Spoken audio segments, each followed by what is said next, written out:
Hello student, हमने last video में question number 4 तक कंप्लीट कर लिए थे। आज हम क्वेश्चन नंबर 5 स्टार्ट करने जा रहे हैं। क्या है हमारे पास question number 5? Half the parameter of rectangle garden whose length is 4 metre more than its width is 36 metre. Find the dimension of the garden. तो सबसे पहले हम क्या करेंगे, लेट कर लेंगे डायमेंशन को। Let the length of the garden, length of the garden be x meter and its width be y meter. ठीक है, अब आता है पैरामीटर ऑफ रेक्टेंगल। होता है भाई पैरामीटर हमारे पास ऐसा होता है। पैरामीटर क्या होता है? सबका टोटल, लेंथ सबका 4 सबका टोटल। ठीक है, ये आपकी लेंथ है, ये भी लेंथ बी। तो आपके पास कितनी लेंथ है? 2l plus 2b। तो ये आपका क्या हो गया? Parameter of rectangle. इसे कैसे लिखेंगे? 2l plus b। ठीक है, अब क्या बोल रहा है क्वेश्चन में? Half the parameter. तो अब लिखेंगे यहाँ पे according to question, according to question half parameter क्या है आपके पास? Half of the parameter. कितना आपके पास parameter? 36। Half of the parameter यानी कि 2l plus b divided by 2 equal to 36। 2 से 2 कैंसिल। l कितना लेट किया हमने? x। ब्रेथ हमने करे है y इक्वल टू 36। ये बन गई आपकी फर्स्ट इक्वेशन। क्लियर है यहाँ तक? अब सेकंड में क्या बोल रहा है कि जो आपकी लेंथ है वो 4 metre more than the width, यानी कि लेंथ हमने कितनी कर दी? Late x। विड्थ कितनी आपके पास? y। कितनी ज्यादा है? 4। ठीक है, सेकंड इक्वेशन आपकी ये बन गई। अब हम इसे सॉल्व करेंगे ग्राफिकल मेथड से। ग्राफिकल मेथड से करेंगे तो हम लेंगे सबसे पहले from the first equation x plus y equal to 36, यानी कि y equal to 36 minus x। अब पुट करेंगे value. Put x is equal to, put कर लेते हैं 20, then y equal to 36 minus 20। कितना है आपके पास? 6 1। कितना है आपके पास? 60। ठीक है, and put x is equal to 24 put कर लेते हैं, then y equal to 36 minus 24, 6 minus 4 2, 3 minus 2 1, यानी y इक्वल टू की वैल्यू कितनी आ गई? 12। ठीक है, from the second equation, from second equation, second equation क्या आपके पास? y equal to x minus 4। अब इसमें भी वैल्यू पुट करते हैं। ठीक है, सबसे पहले पुट कर लेते हैं x is equal to 24, x is equal to 10 लिख लेते हैं, चलो 10, then y equal to 10 minus 4, कितना आएगा आपके पास? 6। Again put x is equal to, क्या पुट करें? 20, देन कितना जाएगा? y इक्वल टू 20 माइनस 4, यानी आ गया 16। ठीक है, दो वैल्यू आ गई। अब हम इसे क्या करते हैं? ग्राफ पे प्लॉट करते हैं। ठीक है, आप इसे नोट कर लीजिए।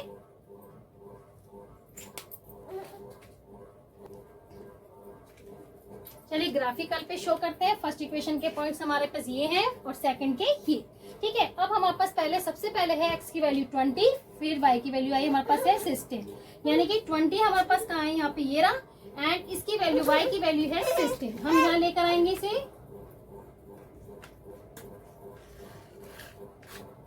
ये हमारे पास क्या आ गया? 16 एंड 20 के पॉइंट्स। सेकंड हमारे पास 24 एंड 12, यानी कि 24 एंड 12, 24 एंड 12,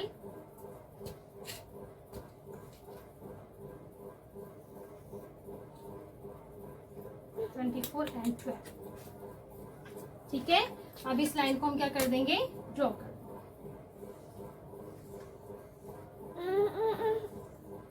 क्लियर है? अब सेकंड के पॉइंट्स क्या है हमारे पास? सेकंड के है कि 10 एंड 6, यानी कि हमारे पास x की वैल्यू 10 और y की वैल्यू 6, यानी कि 10 एंड 6, ये रहा हमारे पास 6 है। एंड फिर है 20 एंड 16, 20 एंड 16, 20 एंड 16, ये वाला पॉइंट आ गया। ठीक है, अब इस लाइन को ड्रॉ कर देते हैं।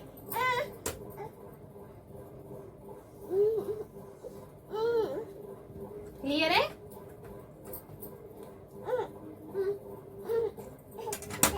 हमारी लाइन ऐसे जाएगी एंड ये लाइन हमारी ऐसे कट होती है, ठीक है।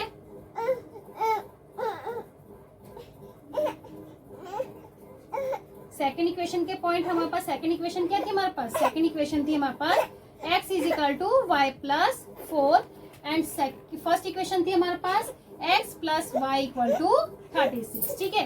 ये पॉइंट हमारा इंटरसेक्ट हो रहा है, ये है 20 एंड 16 और ये वाला पॉइंट हमारा क्या था 16 एंड 24, नहीं 12 and 24, 12 and 24 and 12, 24 and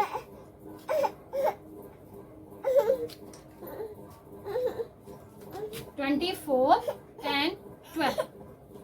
first इस इक्वेशन के पॉइंट्स क्या थे हमारे पास 10 एंड 6, 10 एंड 6, 10 एंड 6, क्लियर है। अब हमारा पॉइंट जो इंटरसेक्ट हो रहा है किस पॉइंट को हो रहा है 16 एंड 20, यही हमारा सोल्यूशन है, ठीक है। तो ये हमारे पास x आ गया, ये हमारे पास y, तो आप लास्ट में क्या लिखेंगे, सो आंसर इज हमारा, so the length of the garden is कितनी हमारे पास 20 meter and its width is 16 meter. ये आपका आंसर है, आप इसे नोट कर लीजिए। फिर हम क्वेश्चन नंबर 6 को स्टार्ट करते हैं। चलिए क्वेश्चन नंबर 6 स्टार्ट करते हैं। Given the linear equation 2x plus 3y minus 8 equal to 0, right another linear equation in 2 variable such that the geometrical representation of the sphere of so formed intersecting line, parallel line, coincidence line. चलिए start करते हैं। हमें एक equation तो दे रखी है linear equation 2 variables की, अनदर इक्वेशन हमें निकालनी है, ठीक है, बनानी है। और उसका फॉर्मेट क्या होना चाहिए, पहले इंटरसेक्टिंग हो तो कैसे बनेगी, पैरेलल हो तब कैसे इक्वेशन बनेगी, एंड कोइंसिडेंस हो तो कब कैसे बनेगी, ठीक है। तो हम स्टार्ट करते हैं। पहले हम यहाँ लिख लेते हैं इंटरसेक्टिंग लाइन, इंटरसेक्टिंग लाइन, यहाँ कर लेते हैं हम पैरेलल लाइंस, पैरेलल लाइंस, और यहाँ कर लेते हैं कोइंसिडेंस लाइन, कोइंसिडेंस लाइन, ठीक है। अब इंटरसेक्टिंग लाइन के लिए कंडीशन थी a1 upon a2 not equal to b1 upon b2, ठीक है। पैरेलल लाइंस के लिए क्या कंडीशन थी, a1 upon a2 equal b1 upon b2 not equal to c1 upon c2, and coincidence के लिए क्या थी, a1 upon a2 equal b1 upon b2 equal c1 upon c2, ये तो कंडीशन थी। अब हमें इंटरसेक्टिंग लाइन के लिए ऐसी इक्वेशन बनानी है कि हमारे पास a1 upon a2 not equal to b1 upon b2 होना चाहिए, फॉलो करना चाहिए। तो हम इसमें इक्वेशन बना लेते हैं। हमारे पास इक्वेशन क्या थी भाई 2x प्लस 3y माइनस 8, तो हमारे पास a1 तो 2 है, b1 हमारे पास 3 है, c1 हमारे पास माइनस का 8 है, ठीक है। तो अनदर इक्वेशन बना लेते हैं हम इसमें 4x प्लस के 7y माइनस के 9 इक्वल टू 0, ठीक है। अब देखते हैं फॉलो करता ही नहीं करता। a1 हमारे पास क्या है, a1 अपॉन a2 चेक करते हैं। a1 हमारे पास 2 एंड a2 हमारे पास 4, 2 1 जा 2, 2 2 जा 4, ये आ गया आपका 1/2, and b1 upon b2 check करते हैं। b1 आपके पास 3 एंड 7, तो ये हो गया आपका 1/2 नॉट इक्वल टू 3 अपॉन 7, तो ये हो जाएगा a1 upon a2 not equal to b1 upon b2, ठीक है, क्लियर है। ये आपकी अनदर लीनियर इक्वेशन हो गई, कब, जब वो इंटरसेक्टिंग लाइन हो रही है, ठीक है। अब आती है बात पैरेलल लाइंस के लिए। पैरेलल लाइंस की कंडीशन क्या है कि भाई ये दोनों तो सेम होने चाहिए but not equal to c1 upon c2 होना चाहिए। तो हम इसका क्या करेंगे, इसका डबल करेंगे, है ना। तो 2x का डबल कर हमने 4x प्लस 6y माइनस के 7 इक्वल टू 0। चेक करते हैं हम, a1 अपॉन a2 करते हैं, तो ये हो जाएगा 2 अपॉन 4, 2 1 जा 2, 2 2 जा 4, कितना है आपके पास 1/2। b1 अपॉन b2 चेक करते हैं, तो ये आएगा 3 अपॉन 6, 3 1 जा 3, 3 2 जा 6, 3 1/2, and c1 upon c2 check करते हैं, ये आएगा माइनस के 8 अपॉन माइनस के 7, ये आएगा 8 अपॉन 7। अब चेक करते हैं फॉलो कर रहा है नहीं कर रहा, 1/2 equal 1/2 not equal to 8 upon 7, ठीक है, because so a1 upon a2 equal B1/B2 not equal to C1/C2। Clear है यहाँ तक? अच्छे से समझ में आ रहा होगा। अब करते हैं हम नेक्स्ट, हमारे पास कोइंसिडेंस लाइन। कोइंसिडेंस लाइन में तीनों इक्वल होने चाहिए, तो हम क्या करेंगे, इनका डबल कर देंगे। ठीक है, तो क्या जाएगा 4x प्लस के 6y माइनस के 16 इक्वल टू 0।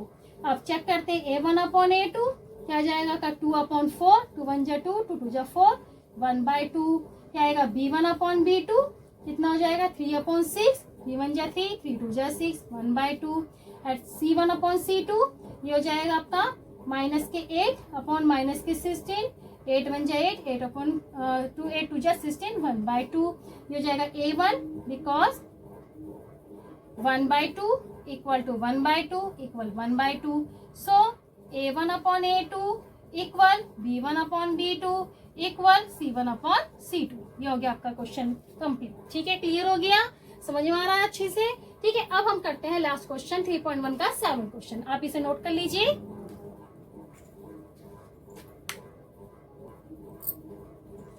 अब हमारा 3.1 का लास्ट क्वेश्चन क्या है, draw the graph of the equation x minus 1 plus 1 equal to 0 and 3x plus 2y minus 12 equal to 0। Determine the coordinate of vertices of the triangle formed by these line and the x axis and shade the triangular region. ठीक है, हमारे पास equation क्या है पहली कि x minus y plus 1 equal to 0 and second equation क्या है आपके पास 3x प्लस 2y माइनस के 12। हम इसे ग्राफिकल से शो करेंगे सबसे पहले। ठीक है, और जो हमारे पास जो ग्राफ का कोऑर्डिनेट वर्टिस का जहां इंटरसेक्ट पॉइंट होगा वहां पे वो कैसा होना चाहिए, vertices of the triangle formed these line and x axis and shade the triangular region. ठीक है, हम इसे सॉल्व करते हैं ग्राफिकल से। तो हम इसे सॉल्व करेंगे y equal to x plus 1। ठीक है, ये हो गया हमारे पास फर्स्ट इक्वेशन,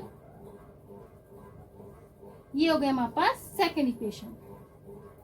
ठीक है, तो y equal to x plus 1, इसके हम रखते हैं point put x is equal to 0 put करते हैं, then y is equal to 0 plus 1, y equal to 1 and x is equal to 2 put करते हैं, then y equal to 2 plus 1 यानी कि 3।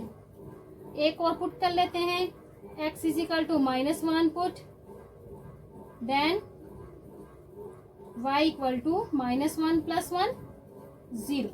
ठीक है, ये तो इसके पॉइंट्स आ गए। क्या है आपके पास x एंड y के, हमने पहले पुट करी x की वैल्यू 0, y की वैल्यू 1 आई, 2 पुट करी 3 आई, 0 1 माइनस 1 पुट करी तो 0। ठीक है, अब सेकंड के बनाते हैं हम 3x प्लस 2y माइनस के 12 इक्वल टू 0। ये हो जाएगी आपकी 3x 2y equal to 12 minus 3x, y equal to 12 minus 3x divided by 2। ठीक है, अब इसमें वैल्यू पुट करते हैं, put x is equal to पहले 0 पुट करते हैं, देन y इक्वल टू आएगा 12 minus 3 multiply 0 divide by 2, 12 divided by 2, 2 6 जा 12, y की वैल्यू आ गई आपके पास 6। Again put x is equal to 2 put करते हैं, y equal to 12 minus 3 multiply 2 divide by 2 या 2, 12 माइनस 6 डिवाइड बाई 2, 6 अपॉन 2, 2 3 जा 6, यही y की वैल्यू आ गई पास प्लस 3। एक वैल्यू पुट कर लेते हैं, पुट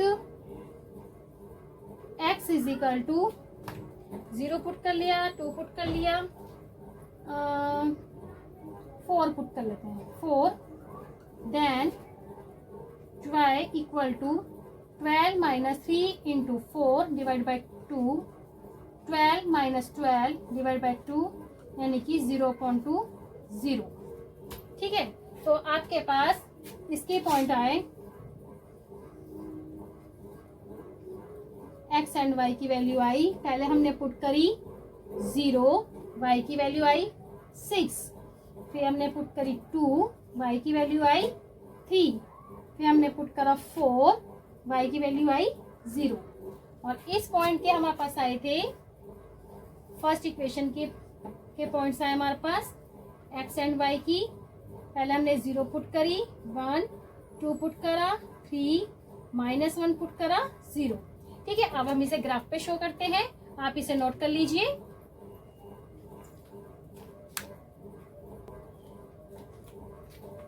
अब ग्राफ पे प्लॉट करते हैं हम। भाई x की वैल्यू सबसे पहले इक्वेशन के पॉइंट्स हमारे ये हैं, सेकंड इक्वेशन के पॉइंट्स हमारे ये हैं। ठीक है, x की वैल्यू 0 है, y की वैल्यू 1 आई थी हमारे पास। x की वैल्यू 0 एंड y की वैल्यू 1, तो हमारे पास ये पॉइंट आ गए, यानी कि 0 एंड 1। फिर है 2 एंड 3, यानी कि 2 एंड 3, 2 एंड 3 यानी कि हमारा ये पॉइंट। ठीक है, फिर है -1 एंड 0, -1 एंड 0, तो ये वाला हमारा पॉइंट ये हो गया। तो हमारे पास लाइन जो ड्रॉ हुई ये।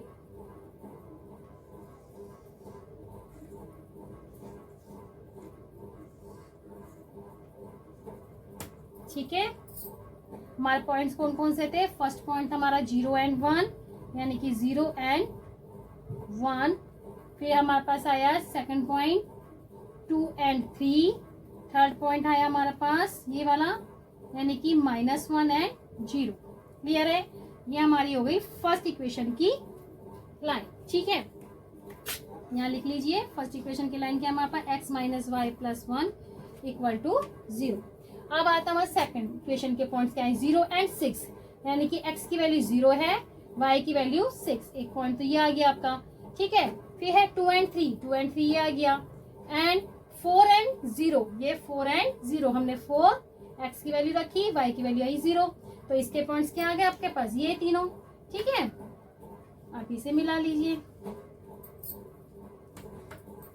तो ये हमारे पास पॉइंट क्या थे, 0 एंड 6 और 2 एंड 3, और ये आ गया 4 and 0।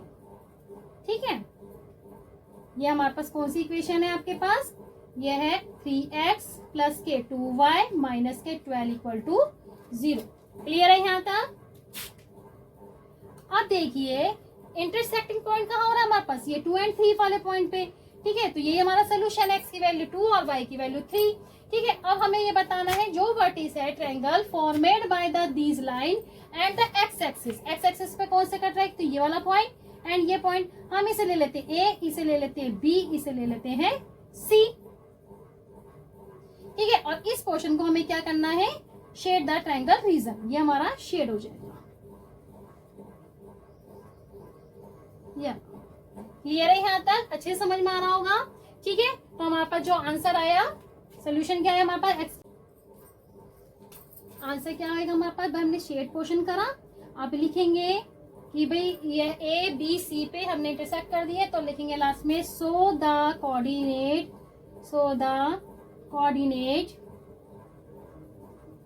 Of the vertex of the triangle कौन सा, ए बी सी।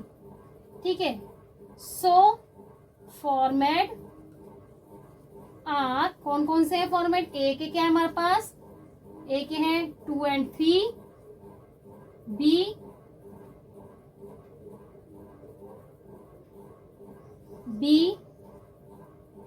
हो जाएगा हमारे पास -1 एंड 0,